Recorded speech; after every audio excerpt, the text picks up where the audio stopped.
Part 4. You will hear a talk given by Dr. Miranda James. First, you have some time to look at questions 31 to 35.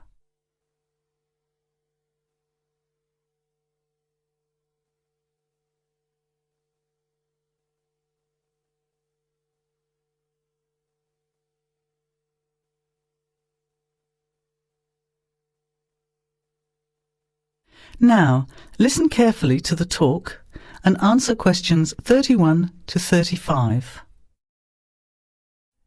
Good afternoon, everybody, and welcome to the first in a series of talks we have arranged for the Overseas Students Association this semester.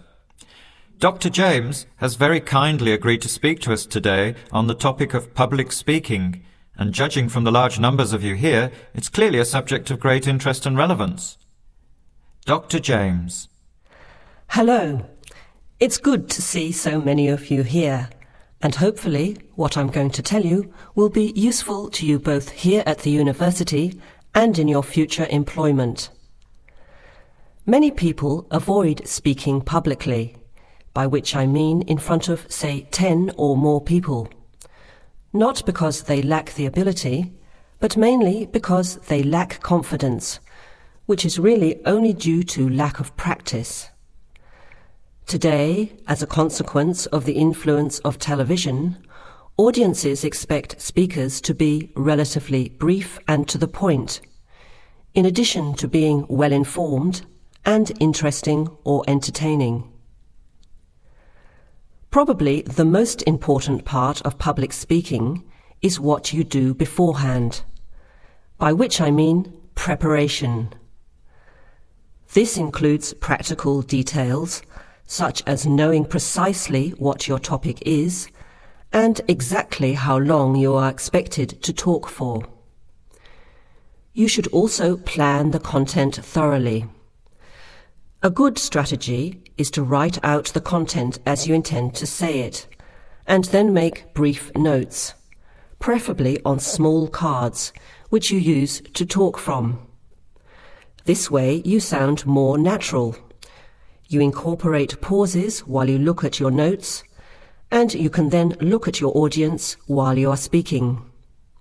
Never read your speech without looking at the audience. Eye contact is a very important part of communicating with an audience. So deliberately move your head and look around at your audience. Pauses are important, as most people, when they are nervous, tend to rush through their speech. Now you have some time to look at questions 36 to 40.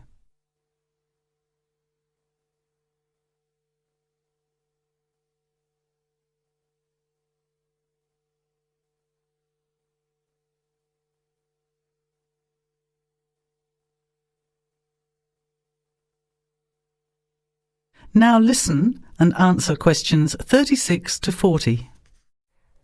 Practice speaking slowly. This gives you more time to pronounce your words correctly.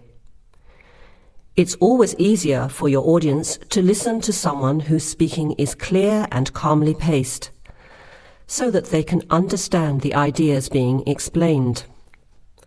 And the bigger the group, the more slowly you should speak. Remember to project your voice, speaking clearly to the person furthest away from you. It's a good idea to rehearse and record yourself.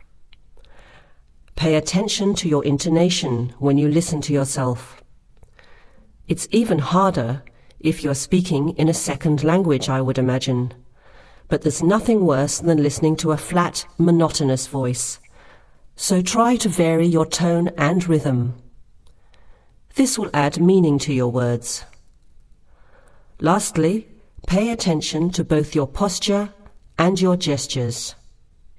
A confident person stands or sits in a small group with their head up, chin out and shoulders back. Try to avoid scratching or fiddling with your hair or beard or pens, jewellery and so on. These movements can distract and irritate your audience. Yet you may be unaware of them yourself. Another reason for rehearsing. preferably with feedback from a friend, or better still, on video. I hope these few tips will make your experience of speaking in public a little easier. Remember, practice makes perfect. That is the end of Part 4. You now have half a minute to check your answers.